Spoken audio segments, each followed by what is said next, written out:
Welcome to Drill Down Earnings, a quick look at quarterly results out from Elastic. This is first quarter 2026 numbers. That's where their fiscal calendar is. Don't blame me. I'm Cory Johnson, Chief Market Strategist of Epistrophy Capital Research. I am not the keeper of calendars at Elastic, even though their headquarters are right down the street. But I do think this is one of the 50 most important companies in technology. And yes, we've done some work with Elastic over the years. And I know a lot of people there, some people I care about there quite a bit. But look, these Q1 earnings were better than all of Wall Street expected, and indeed the stock's surging as a result. Why? Well, it's growing, and it's growing really fast again. $415 million in revenues, blowing away the estimates, blowing away my estimates, up 20% on a year-over-year basis. And subscription revenue, which is the bulk of their revenues, $389 million. That was higher than my estimate for all of their revenues, also up 20% on a year-over-year basis.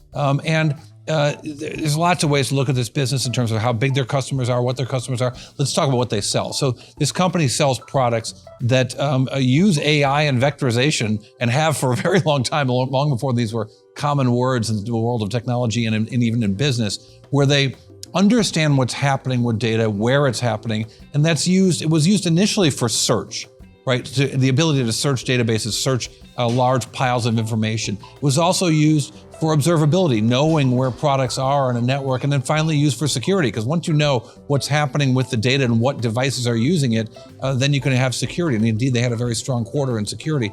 But overall, all these businesses working right now, profitability and cash flow, 16% non-GAAP operating margins. The GAAP operating margin was negative 2%, which results in a loss, which was a better tax situation for them. Nonetheless, they had really nice adjusted free cash flow of $116 million in the quarter, ending the year with $1.5 billion. So then, this company's doing quite well. But revenue growth, again, I think that's such an important number here, 20% on a year-over-year basis, driven by both cloud and their self-managed offerings, which have been around for a while here.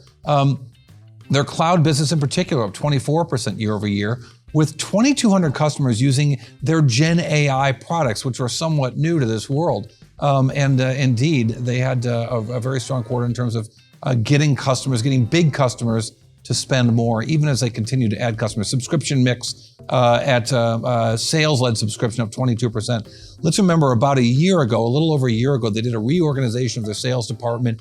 It reflected a one-time hit in sales that they said at the time was one time, but not everyone believed them. The stock sold off like crazy. And it looks now like the sales function there is going quite well. Their security business, again, driving their results with 1/3 of new and expansion wins from competitive displacements, kicking out old security vendors in favor of NVIDIA and maybe their more comprehensive look at security, including some big $1 million deals in the quarter here. And we spent some time with this company in Washington, D.C.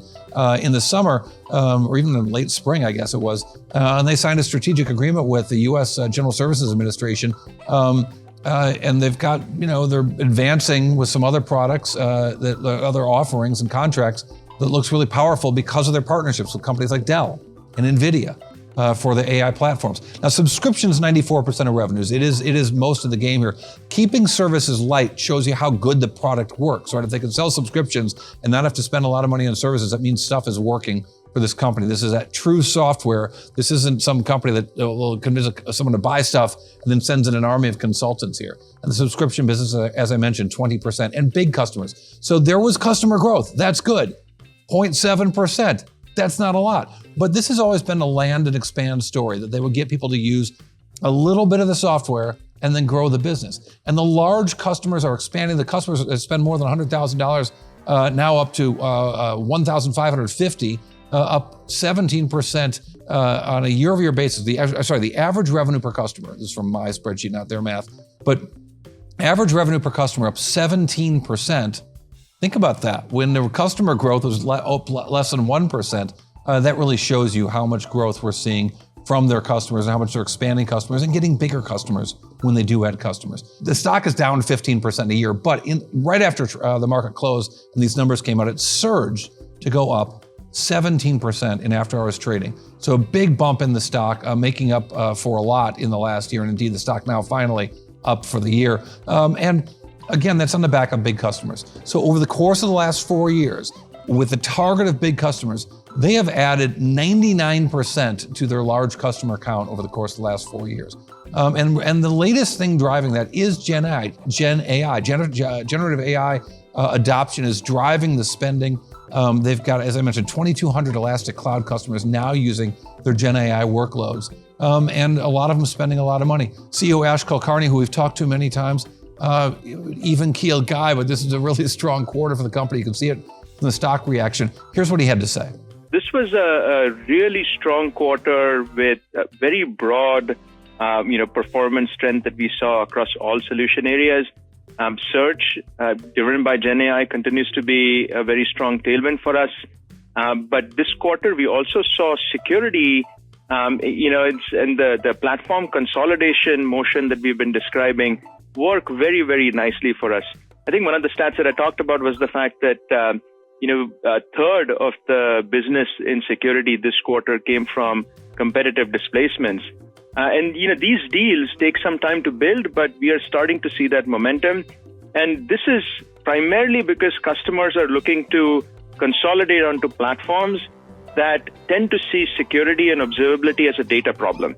And we've always done that incredibly well. So that was Ash Kulkarni. You can see after a strong quarter, he's as even keeled as he is always after any quarter. But this was, the numbers look really solid here. Again, I'm biased on this because I like this company. I've worked with this company in the past. But drill down earnings takeaway. What's the one number that tells us a whole lot? The thing you want to remember about Elastic and Elastic earnings? Well, Elastic Q1 2026 earnings. Your essential summary tells you that they had just a really strong quarter, crushing Wall Street estimates with $450 million in revenues. That's 20% growth on a year-over-year basis. Even though the customer count grew only by 0.7%, this company that's using AI to understand company data, to use in company search to do observability, and a lot of security, again, using AI to know what's happening with the company's data has been so successful for Elastic. It's really showing up in these numbers, and I think the most important number here is not their 2% increase in subscription customers, but it's the 20% increase in revenues for this company. It shows you that the new customers are big customers, and that the big customers are growing their spend at the company, resulting in a very strong quarter for my friends from down the street here in San Francisco, Elastic. All right, thanks for checking out Drill Down Earnings. I'm Cory Johnson. So please subscribe at Cory TV and X, but yes, on TikTok and Instagram and on YouTube for our full earnings breakdowns. Subscribe to our channel and you'll catch them all.